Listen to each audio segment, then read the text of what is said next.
ako dito kasi gusto kong patunayan, kaya ko pa na may potential pa, ganyan, na baka pwede pa, na mangarap pa, ganyan, hindi lang yung buhay ko na umiikot lang sa bahay. 13 years old po, yun po yung huli ko pong pagsali sa singing contest po. Nagkaroon po kasi ako ng sariling pamilya and na-focus po yung time ko sa pag-aalaga ko sa mga anak. Yung mga anak ko po, gusto ko po kasi na maging proud po sila sa akin, na hindi lang po isang magaling na nanay. Gusto ko din itong gamitin na isang magandang halimbawa para sa kanila na kung may pangarap sila, ipagsigawan nila, ipagmalaki, at wag sukuan ang pangarap. Hi! Ako nga pala si Jenny Rose Gura, 24 years old, nakatira sa Novaliches, Quezon City. Jenny Gura! Woo! O, kalain mo yan, ha? Galing naman na Jenny. Get here, get here. Yan. Get here. Okay, si alam mo ba, mamang nakakagulat, si Jenny Gura, isang housewife, tapos yung asawa niya pa yung nag-convince sa kanya para sumali rito. Wow. First time niyang sumali sa TV, tama? Oh, shoutout mo. Dapat siya. Yung Shoutout mo mister sila. mo. Shoutout mo siya. Hello!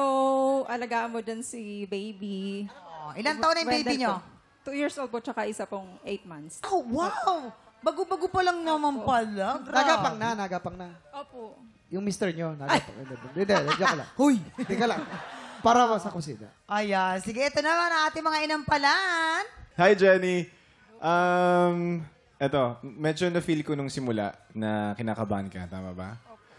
Pero, parang after nun, nawala na rin eh. So parang naging ano ka na, parang naging safe ka dun sa stage. Nakukulangan lang ako dun sa, parang meron ka pang gustong ibigay eh. Parang ang dami pang pwede mong ibigay. And mapupush mo pa yan. If ever man makapasok ka sa next round natin, sana i-own mo pa yung stage. And alam kong meron pa na tinatago yung boses mo at alam kong kaya pa ng boses mo. You give your all. So maraming salamat sa'yo. Thank you po. Jenny,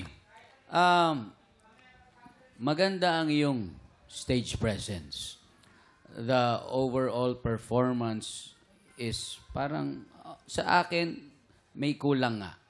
Ang kulang nito yung groove. Meron kasing groove itong kantang to. Parang kailangan mo pang i-feel. I-feel mo pa. Kasi pag nakuha mo yon, kapag nag-adlib ka, sapul na sapul yon. Ngayon, yung iba mong adlibs, kailangan na i-polish pa ng konti. Kailangan mas eksakto pa. Palagi ko, body movement, isang kasama dyan. Kasi medyo ano siya, medyo may konting pagka-sexy yung kanyang kanta. Kaya, so, although hindi pa pwede, kasi alam ko naman, katatapos lang. Kaya lang, pag nag-perform ka uli, yun ang gawin mo.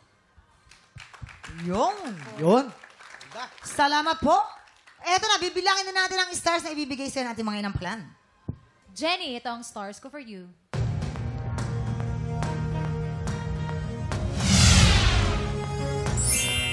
3 stars. Jenny, ang stars na binigay ko sa'yo ay...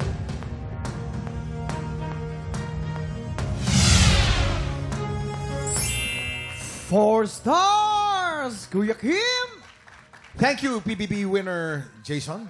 Thank you. Mamaya na natin ipapakita mga scores ni Renz. So far po, si Queen Rose po, meron pong 6 stars. At si Jenny po lamang ng isa with 7 stars. Alamin natin mamaya kung sino kalahok ang hahamon sa ating kampyon. Pero bago yan, tuloy-tuloy pa rin po ang paghahanap namin ng mga Pilipinong may pusong kampyon. Yayain ang lahat ng kamag-anak at kaibigan niyong palaban sa kantahan at mag-audition na. Please watch this.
Tropa, pinanood mo hanggang sa dulo itong video na to. Very good ka! For more happy time, watch more TikTok Clock videos on our official social media pages and subscribe to GMA Network official YouTube channel.